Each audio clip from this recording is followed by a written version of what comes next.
आज Doubtnut app download करें। Doubtnut पर अपने सभी गणित, रसायन विज्ञान, भौतिक विज्ञान और जीव विज्ञान के डाउट्स का करो सफाया। बस प्रश्न की फोटो खींचो, एक ही प्रश्न को क्रॉप करो और तुरंत वीडियो सोल्यूशन पाओ। अभी डाउनलोड करें। इस प्रश्न में हमें पूछा है कि जिंक के पृष्ठ से इलेक्ट्रॉन उत्सर्जन के लिए कौन सा विकिरण सबसे अधिक प्रभावी होगा, यानी यहाँ पे कौन सा विकिरण यहाँ पे डालें जिससे क्या है इलेक्ट्रॉनों का उत्सर्जन क्या होगा एकदम से अधिक हो। अब यहाँ पे इलेक्ट्रॉनों का उत्सर्जन हमें क्या करना है, अधिक करना है, तो इसका मतलब क्या है, इस जिनकी ऊर्जा का मान क्या हो, ज़्यादा हो। और बात करते हैं यानी इसके जिंक के कार्यफलन की, तो जिंक का कार्यफलन का मान हमारा क्या होता है यहाँ से 4.33 इलेक्ट्रॉन वोल्ट, यानी उसकी उनकी ऊर्जा क्या होनी चाहिए, एक तरह से उनसे 4.33 इलेक्ट्रॉन वोल्ट से तो ज़्यादा होनी चाहिए। ठीक है, तो पहले हम यहाँ पे देखेंगे किसके लिए। तो यहाँ पे अगर मान लेते हैं हमारे पास ये कोई क्या था, जिंक धातु थी।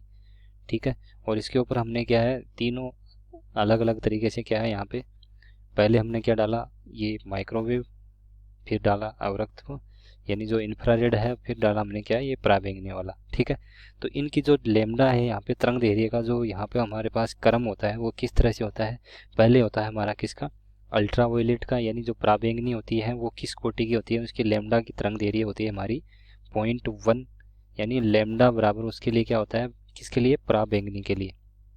पराबैंगनी के लिए अगर यहाँ पे अगर इसके क्रम की बात करते हैं तो पराबैंगनी के लिए लेमडा का मान किस किस रेंज का होता है या किस कोटि का होता है, 0.1 माइक्रोमीटर का होता है।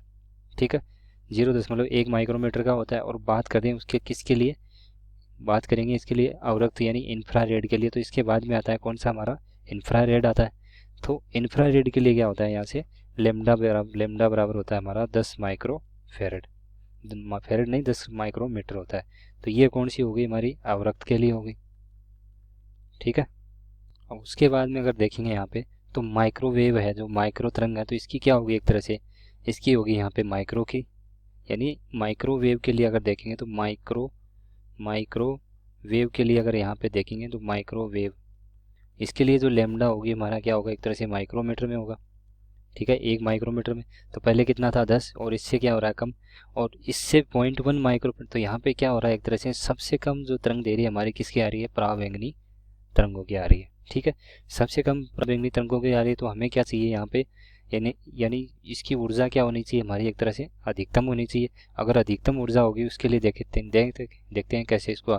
तो यहाँ पे मान लेते हैं आवर्ती क्या थी उनकी, न्यू आवर्ती। तो अगर न्यू आवर्ती का अगर प्रकाश डाला जाता है, तो आइंस्टीन की अगर प्रकाश विद्युत समीकरण यानी उसके हिसाब से अगर देखेंगे यहाँ पे, तो ई बराबर क्या होता है, ई समानुपाती क्या होता है, न्यू, और ई बराबर क्या हो जाएगा यहाँ से एच न्यू, और न्यू का मान अगर इसमें रखेंगे तो यहाँ पे ई बराबर एच सी बटा लेमडा हो जाता है। ठीक है, और यहाँ पे अगर देखें तो इसका कार्यफलन अगर आइंस्टीन के सिद्धांत के अनुसार अगर देखें तो ई बराबर क्या होता है हमारा, कार्यफलन प्लस उसकी इलेक्ट्रॉनों की अधिकतम गतिज ऊर्जा।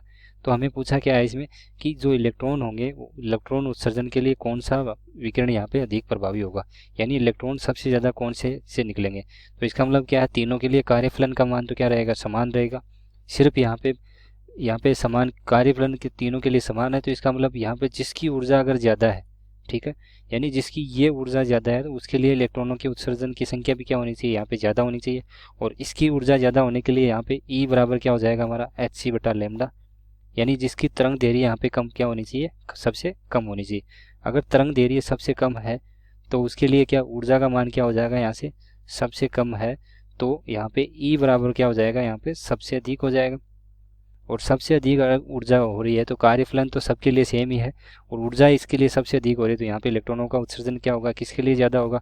तो अगर देखें तो 0.1 माइक्रोफेरेड है। ठीक है, तो ये क्या है, लेमडा का मान सबसे कम है इन दोनों से। ठीक है, इन दोनों के लिए, दोनों से कम है इसका पराबैंगनी के लिए। अगर पराबैंगनी के लिए अगर सबसे कम है तो इसके लिए ऊर्जा का मान भी क्या होगा, ज़्यादा होगा। ऊर्जा का मान ज़्यादा होगा तो यहाँ पे क्या है, जो इलेक्ट्रॉनों को उत्सर्जित इलेक्ट्रॉनों की जो संख्या होगी यहाँ पे क्या होगी, वो एक तरह से ज़्यादा होगी।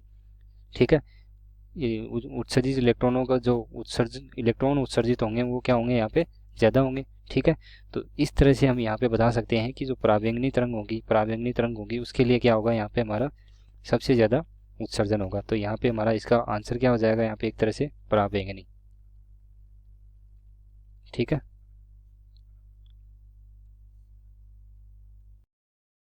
कक्षा 6ठी से 12वीं से लेकर नीट, IIT, JEE वो एडवांस के लेवल तक 1 करोड़ से ज़्यादा छात्रों का भरोसा। आज ही डाउनलोड करें डाउटनेट ऐप या व्हाट्सएप करें अपने सारे डाउट्स 8400 400 400 पर।